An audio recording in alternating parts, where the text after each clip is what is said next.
Welcome back aboard a chilly USS Cod. I'm Director Paul Ferrace, and we're going to talk about something that's near and dear to my stomach, food. The U.S. Fleet Submarine was designed for long-duration patrols in the Pacific. Often, the boats were designed for a patrol endurance of 75 days. The thinking for the planners in the 30s was that it would take 2 weeks to get to the patrol station around Japan, Plan Orange, and 2 weeks, of course, to come back, and you wanted to stay on station as long as possible. So having food and good, nutritious food for the crew was important. That meant having refrigeration on board your submarine. Now, it's ubiquitous today, but back in World War II, most submarines did not have refrigeration. I think, for instance, all the U-boats, or particularly the Type 7s and 9s. The British boats rarely had chill boxes, as they might be called. The American Fleet Submarine, with its large refrigerator capacity, was an outstanding, unique feature of the Fleet Submarine. And that really helped crew morale and performance, because you could bring fresh meat. You certainly were able to keep eggs and your fresh vegetables and fruits, at least. They would last about 2 or 3 weeks. Then, of course, when that food was past its lifetime, if you hadn't eaten already, then you would open up number 10 cans. So one of the features of all fleet submarines in the after battery, just outside the galley, is the deck hatch down to the refrigerator space. Now, we're going to go below in a minute, but basically the refrigerating compartment below deck on a World War II fleet sub consists of a cold storage refrigerator section. It's got wire rack shelves on 3 walls, and that's where your things that didn't need to be frozen would be kept. And then you have a rather large, heavy insulated door into the freezer compartment. And according to George Sacco, and I'm going to bring up George Sacco's picture right here, our buddy George, and you've all hopefully have seen our homage to George and his fellow submarine bakers. George told me that they had to stow about 1.5 tons of frozen meat. You needed to really pack as much meat as you could in there, but not too much. We'll discuss that in a reason why you didn't want to have it too stuffed in a minute. But right now, we stole an idea from our friends on the Haida, the Canadian destroyer up in Hamilton. I was aboard there a few years back, and they had a metal grate in, I think it was under their engine rooms, and they had a can below, and that was their wishing well. And they were generating some additional income. Well, we stole that idea. So right now, currently, we have a heavy-duty grate, and that's too heavy. We've got to unlock. Where's Ben? Ben, my curator with the strong back. Ben, come here and remove that heavy grate. Carefully. There we go. Oh, he's Hercules. All right, so pardon our dust, but down there is some of the winter donations. If people hit the can with their coin or their currency, they get a wish. Are you up to date on granting wishes? I'm a little bit behind. Oh boy. Okay. All right. So we're going to go down there, but I'm going to send Ben first. Ben, go down there and undo the string there holding the deep freeze door, and then pick up some of those dollars and coins, put them in the can. And of course, you know which all the wishes that were made, right? Yeah, I have them all written down. He's got them all written down. I'll tell you what, this guy's sharp. He's really sharp. And then we'll get me to squeeze down there. This is an area that, frankly, people don't get a really good look at for obvious reasons. It's very cramped, and certainly people's attention is drawn to the bucket of money. I would very definitely recommend to all of our Hinza friends, if you can do this on your ship, we generate a considerable amount of additional money for restoration from our wishing well here. Ben, I'm keeping an eye on you. Don't pocket any of that. Okay, yeah, put all the bills in there because I don't want to step on them. By the way, speaking of the donations and that, we periodically clean it out, and then of course the bills have to be cleaned and taken to the bank. The coins we have to wash, and it's kind of a nasty procedure because the coins are coated with a lot of dust. Of course, people walking over the grating, and a lot of hair. In fact, gobs and gobs of human hair. So if you're gonna do a capital crime, keep in mind you do not realize how much DNA your body is shedding just in stray hairs. By the way, as you can see, this is a safety hazard, having this open hatch, and people have in service fallen through open hatches. Well, an electric boat, this is how you would basically keep your crew from falling through. So this is sort of a lobby guard here, and you would hook that. I would imagine you'd hook it just right there on your drying rack. Apparently there is no barrier on that side, but maybe you know, the understanding was you would probably see the open hatchway.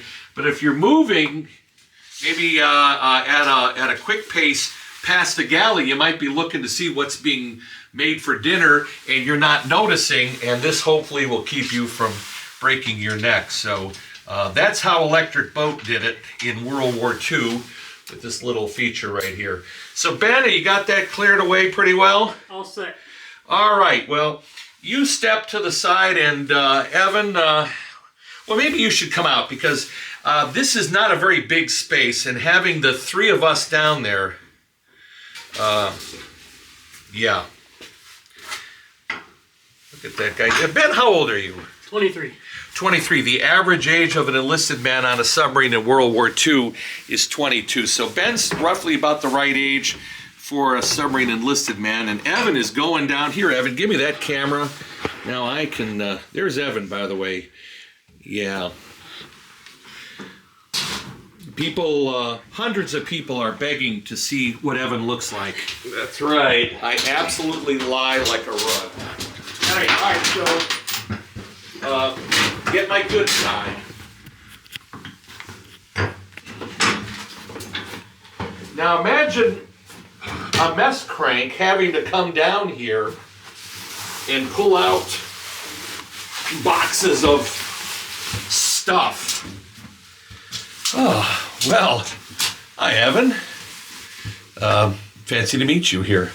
So we might need some supplemental lighting over here, but basically we can see some of the refrigeration control stuff. Obviously, it's apparent that we're not going to be firing up our refrigeration system anytime soon. But the chill box, which is where we are, you know, this is where you would have your vegetables and other perishables. There's a cooling coil there. Another interesting aspect is up above. Come on back to El Capitano. The bubbler, the crew drinking fountain, has the cold the water line feeding that comes through the chill box, so you basically have refrigerated chilled water up there.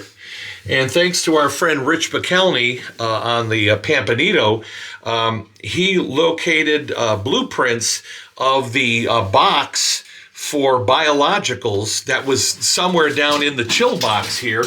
We've looked around, we cannot locate any bracket, but apparently the miracle medicine penicillin, which saved so many lives and was introduced during World War II, that had to be kept refrigerated. So there was a little metal box in at least some, if not all, of the fleet subs for the pharmacist mate to store the penicillin. But you can see there's some really interesting custom-made shelves in here. I don't think they would do anything like that today. And here's a quarter. Thank you, whoever made that donation to us. But again, as you can see, they had to utilize every little square inch. So you had little things in here, these little shelves. You have your deeper shelves over here. And that is following the curvature of our pressure hull right here, roughly amidships. So this is where your cold storage materials would be, food stuffs would be in here. And then, of course, the door to the deep freeze. Now, this is something that, frankly, I think I've only been in here once or twice. So I'm going to open this up. And as you can see, the original 1943 rubber gaskets certainly need to be renewed. That's something for a future work project. So hopefully I'm not going to get locked in here, but I'm going to provide a good scale for the size of this space in here, and I got to be careful what I grab onto. Oh yeah, good. Yeah, I might need that little additional light. Hand that to me. So I'm going to go sit on these canisters, which are empty, don't worry. Oh, well, so here I am in the deep freeze. Freon R12 DuPont, this 50-pound canisters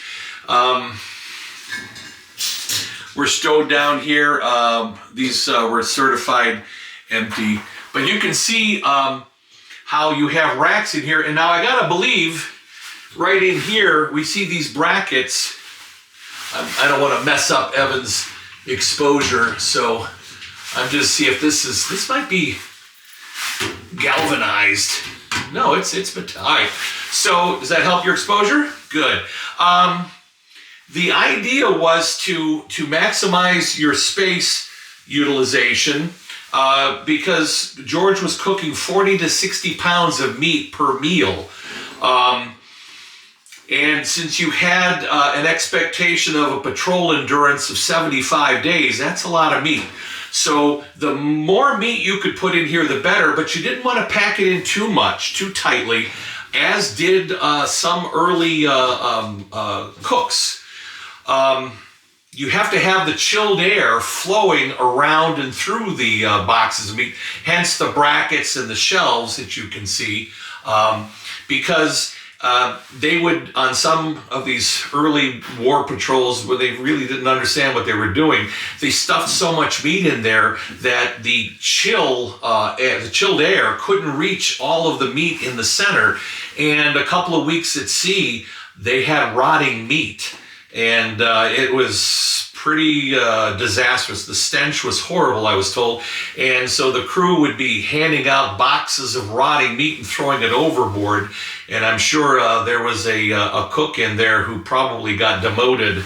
But the idea was to pack it in, but allow space for the chilled air to circulate around the boxes of meat. Primarily is what they had here, meat. So that it would stay frozen and not, of course, rot on you. But I'm sure if any of you guys that have been aboard ships, you might have some stories of cleaning out your frozen food locker, your chill box. Yeah, if you look up, Evan, can you get those are the main coils? You got those? Yeah. So they're really chilling this down to, I would imagine, most freezers have to be about 0, maybe single digits. I know the chill box out there would be about 36, 37 degrees. In here, it would have to be a lot chillier. And you can see there's stainless steel lining here on the bottom and on the walls. Again, standoff here. This grating keeps the boxes from touching the wall, so you have approximately an inch standoff, again, for that cold air to circulate around, so that your food doesn't get freezer burn, too cold, and also lets that cold air circulate so it stays cold. And here we are in February, and I can tell you, this is probably, it's a little warmer than it would have been in service, but it's cold, and I don't think I would have been hanging around in here too long. So suffice to say, this is the chill box. I'm going to say, Evan, hand me the camera, and you stay right there. And this gives you an idea of how big it is from my perspective. There's that ceiling. Evan, don't go, and don't lock that door, Evan. Remember who signs your paycheck. That's right. Okay, well, you know what? I'm going to hand that back to Evan. So, yeah, the American Fleet Submarine, they were really luxury liners. When American Fleet boats were in port with their Dutch and British brethren, of course, there were always cross-deck tours, and the foreign submariners would tell their American counterparts, "You guys are so blessed. You have basically luxury liners, having a chill box for cold storage, meat, fresh meat, that be frozen. When you're doing a 75-day patrol endurance, that really made the boats so comfortable. And of course, in the Cold War, submariners had to really be given a little better food. Well, they always got good food, but in the Cold War, submariners would eat. They would pack in boxes of lobster tails and steaks. Of course, they eat a lot of steak and lobster in the Cold War. Not so much in World War II, but the food was kept above standard. So that all had to fit in here. So I think I'm going to get out of here, because I frankly don't trust Evan or Ben. So, oh, by the way, I want to point out something, Evan. Don't bother. You see that plunger in the door? Get a close-up of that. That's my safety. You can't lock me in here because I can get out from that. I hope. All right. And of course, in addition to the main chill box below my feet, several other smaller refrigerated compartments were provided. This one under the scullery, a little worse for wear, apparently is for ice cubes. Now, if you're a German U-boater or a Brit or a Japanese sweating away in your unair-conditioned submarine, your American counterparts have ice cream machines, but they also have ice makers so that you can have iced beverages. War is hell, but doesn't mean you can't have a cold one. So yeah, here's a chill box for making ice. So obviously this is not a refrigerator, it's a freezer space. And you could also put some other things around that. Okay, I'm going to go ahead and close that. Oh, do we have a remnant? I think you need the bottom of that. So for those of you youngsters, this is one of the ways you made ice. Frankly, I haven't been in here. But yeah, so there's 1, 2, 3, 4, 5 places you could make ice, and then you had a slightly larger compartment. I don't know what that was for. I'm going to go ahead and close that up and get that to lock. And then there's one similar to this and a chill box in the officer's pantry. Let's go look at that. Okay. And of course, finally up here in the palatial pantry area where the steward's mates would keep food hot or cold for the officers prior to serving it through the passage here. They had a refrigerated, well, they have a refrigerator. So, and like the early refrigerators, you've got pans, shelves here for keeping things cold. You could also, I believe there is an ice tray up there, up near the cooling coils. You could make ice, and then as you go further away, you have space for keeping things cold but not frozen. Now, we on Cod we chill our Formula 409. Oh, there we go. So, yeah, there's a World War II, or at least maybe early 50s ice tray, and yeah, what does it say on there? This is a trigger tray. Okay. Registered with the U.S. Patent Office. Do not copy our trigger tray. We'll put that back in there. I think we need to add a little more water to that. But yeah, you chill your Formula 409 and it removes grease twice as fast. That's a bona fide fact, isn't it, Ben? Yes. Okay, Ben says so it's got to be true. And if you believe that, then we have some swampland in Florida we want to sell you.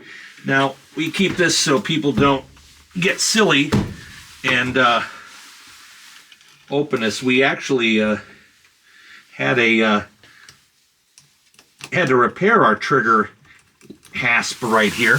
Well, that's pretty much it for now. So remember, hit the like button, hit the notification bell. Please subscribe. We want to drive our subscription rates higher.